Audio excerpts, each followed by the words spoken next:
বিসমিল্লাহির রহমানির রহিম। সকল সাংবাদিক বন্ধুদের ধন্যবাদ জানিয়ে শুরু করছি।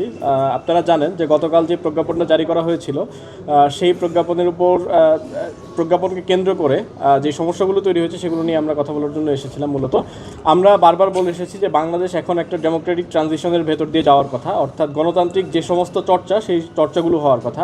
কিন্তু দুঃখজনকভাবে আমরা দেখেছি যে গতকালকে যে প্রজ্ঞাপন, এই প্রজ্ঞাপনের পরে কিছু জায়গায় ধোঁয়াশা তৈরি হয়েছে। আমরা মনে করি যে বিশ্ববিদ্যালয়ের ছাত্র সংসদ যে নির্বাচনগুলো হওয়ার কথা, যেগুলো ডেট ঘোষণা করা হয়েছিল, বিশেষ করে শাহজালাল বিজ্ঞান ও প্রযুক্তি বিশ্ববিদ্যালয়ের যে ডেট ঘোষণা করা হয়েছিল, সেটার ব্যাপারে যে ধোঁয়াশা তৈরি হয়েছে সেটার বিষয়ে আমরা কথা বলতে এসেছিলাম। আমরা দেখেছি যে শিক্ষার্থীরা ক্যাম্পাসে আন্দোলন করেছেন এবং সেটার উপর ভিত্তি করে আমরা তাদের মতামত নিয়ে অন্যান্য স্টেক হোল্ডার যারা রয়েছেন তাদের সাথে কথা বলে আমরা আজকে নির্বাচন কমিশনের সাথে কথা বলতে এসেছিলাম এবং আমরা আশ্বস্ত হয়েছি যে যে বিষয়গুলোতে তারা কনসার্ন, সেই কনসার্নগুলো রিজলভ করার পরে যেই ডেট, সেই ডেটেই আমরা আশা করছি তারা যে প্রতিশ্রুতি দিয়েছেন যে সেই ডেটেই নির্বাচন হতে পারে এবং হতে যাচ্ছে, এইটাই আমরা আশা করেছি এবং তারা এই ধরনের কমিটমেন্ট দিয়েছেন। তো এই বিষয়ে বিস্তারিত ব্রিফ করার জন্য অনুরোধ করছি ডাকসুর সম্মানিত ভিপি সাদিক খানকে। আসসালামু আলাইকুম রহমতুল্লাহ। সাংবাদিক বন্ধুদের আন্তরিকভাবে ধন্যবাদ জানাচ্ছি। আমাদের জুলাই বিপ্লবের পরে আমরা একটি কথা বারবার বলছি, এই জুলাই বিপ্লবের অন্যতম একটি আকাঙ্ক্ষা হচ্ছে বাংলাদেশের প্রতিটি ক্যাম্পাসে ক্যাম্পাসে ছাত্র সংসদ নির্বাচনগুলো হয়ে যাওয়া। শিক্ষার্থীদের নির্বাচিত প্রতিনিধিরাই প্রতিটি ক্যাম্পাসে তারা নেতৃত্ব দিবে। তো সেই আলোকে আমরা ইতিমধ্যে বাংলাদেশের 5টি ক্যাম্পাসে শিক্ষার্থীদের প্রতিনিধি নির্বাচন সুষ্ঠুভাবে সম্পন্ন হতে দেখেছি।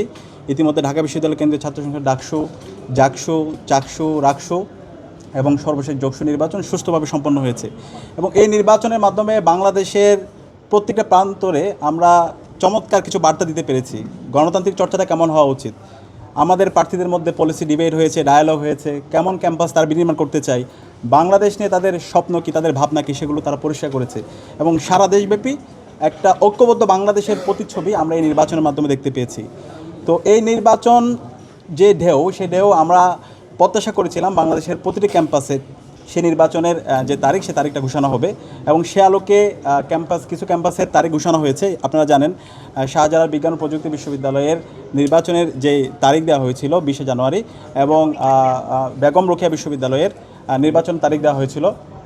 সেই তারিখ ইতিমধ্যে নির্বাচন যেন সঠিক সময় না হয় সেটার জন্য বিভিন্ন ধরনের আমরা অপপ্রয়াস দেখতে পেয়েছি।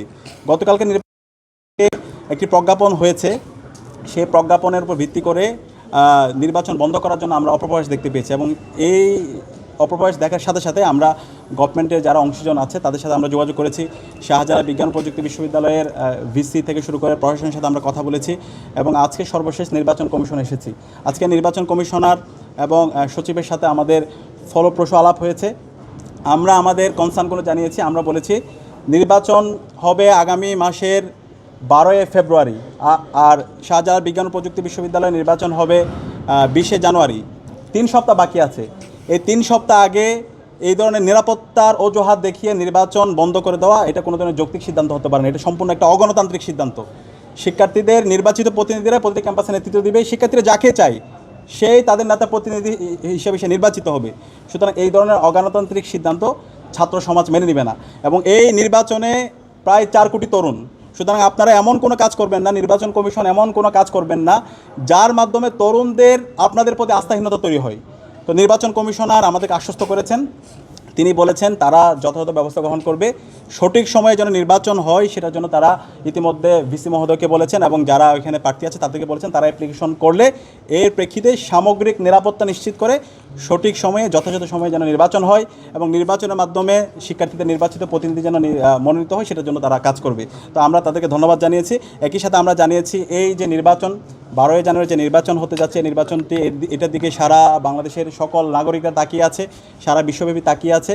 সুতরাং এই নির্বাচনটা যেন অবাধ, সুস্থ এবং নিরপেক্ষ হয় সে জায়গায় তাদের দায়িত্বশীল আচরণ করতে হবে এবং ছাত্র সংসদের পক্ষ থেকে ঢাকা বিশ্ববিদ্যালয় কেন্দ্রীয় ছাত্র সংসদ দেশের সকল ছাত্র সমাজকে সাথে নিয়ে এবং সকল রাজনৈতিক দল, দীর্ঘ ফেসিবাদ বিরোধী যারা আন্দোলন করেছে, ছাত্র সংগঠন সবাইকে সাথে নিয়ে আমরা আমাদের ক্যাম্পেইন আমরা জারি রাখবো। আমরা ইতিমধ্যে আমরা আপনাদেরকে বলেছি এই নির্বাচনের মাধ্যমে আগামীর বাংলাদেশের ভাগ্য নির্ধারণ হবে। এই গণভোটের মাধ্যমে বাংলাদেশ রাষ্ট্রটা কীভাবে চলবে।